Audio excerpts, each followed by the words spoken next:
We are getting ready to begin our polar animal unit in kindergarten. So I like to begin off with a little geography lesson for my kindergartners. So I have my world that I drew many years ago. I know it's not the best drawing, but it does the job. So we talk about how we have land on our earth and we have water, and how at the North Pole or the Arctic, there's actually water, but there's a polar ice cap on top. So it's ice and snow throughout much of the year. Then down at the bottom part, Antarctica, we also have ice and snow through most of it throughout the year. So it's also covered in ice, but there's land underneath that. So I can peel it off and I have land underneath there. And then I have labels of Arctic, and then I also have Antarctica. And I have these magnetic, because my kids like to play with this when we're all done with it. Then what I've done is I've just taken some pictures off Google Images, because I'm only using it in my classroom. I'm not selling these or anything. And I have some animals that you might find. So the snowy owl, we learned we would find up here in the Arctic.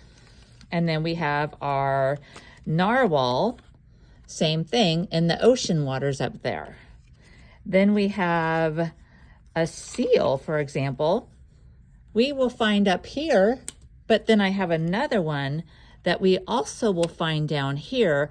I know they may not be the same species, but at least they get the idea.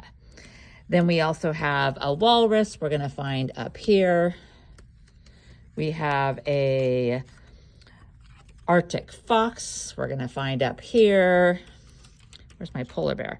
And the main one, because we talk a lot about polar bears and penguins, we have a polar bear that lives up here, but then we have our penguins that are gonna live down here. And I also talk about how they also are found in the bottom part of South America, Africa, and even Australia, and even the Galapagos Islands up here near the equator. So this kind of gives my students a visual as to what animals they might find in different areas, and how a polar bear is never going to meet a penguin unless they happen to be at the zoo. So I like this, and then afterwards we kind of take it off, and then they can come back and sort it on their own because they have magnetic little sticky backs. That's how I like to introduce our polar animals.